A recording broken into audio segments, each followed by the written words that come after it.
Finally 200 বছর পর খাঁচা থেকে মুক্তি পেয়ে ভেবেছিলাম প্লেন থেকে ঝাঁপিয়ে সুইসাইড করে নেব। না এত সহজে মরছি না। কিন্তু তখনই আমার মনে পড়লো গত 200 বছর আগে রাকেশ আমাকে কিভাবে পেঁদিয়ে মেরেছিল। আর এই প্রতিশোধ নিতে আমার আত্মা হয়তো 200 বছর পর আবার ফিরে এসেছে। বন্দুক নিতে নিতে আমার হাতে খুন হয়ে গেল এক নির্দোষ বালকের। তখনই তারই পরিবারের একজন দূর থেকে আমার পায়ে গুলি মেরে দেয়। কোনো রকমে খড়িয়ে চলতে সাক্ষাৎ হলো সেই ব্যক্তির। না এটা তো রাকেশ নয়, দিচ্ছি দাঁড়া, এটা তো সেই ছেলেটা যে আমাকে খোঁড়া করে দিয়েছিল। হ্যাঁ, আমি সুযোগ পেতেই লে আরো লে।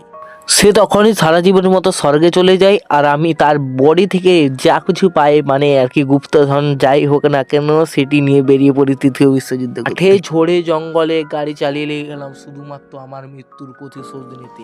যেতে যেতে এক সময় আমার নজরে এলো একটা মাঠের মাঝে সিন্দুক পড়ে আছে। সিন্দুক ভেঙে দেখি কয়েকটি যুদ্ধের অস্ত্র শস্ত্র, তাই নিয়ে বেরিয়ে পড়লাম যুদ্ধ করতে। ভগবান হয়তো সিন্দুকটি আমার জন্যই পাঠিয়েছেন। তিনি জানেন আমাকে কিভাবে নৃশংসভাবে হত্যা করা হয়েছিল। কিছুক্ষণ পরে আমি ঝোটাঝট গাড়ি থেকে নেমে, ইনি আবার কি? ইনি হয়তো আমার মতো কাউকে খুঁজে চলেছেন। কিছু না ভাবে আমি দুটি মাত্র গুলি করে গাড়িটিকে ব্লাস্ট করে দিলাম। তো বান্দাটার ভাগ্যে দেখো আমার হাত থেকে বেঁচে গেল। পিছনের কথা না ভেবে চলে গেলাম সামনের দিকে। এটা কি? এরা কারা? সিন্ধু ভাঙা হচ্ছে।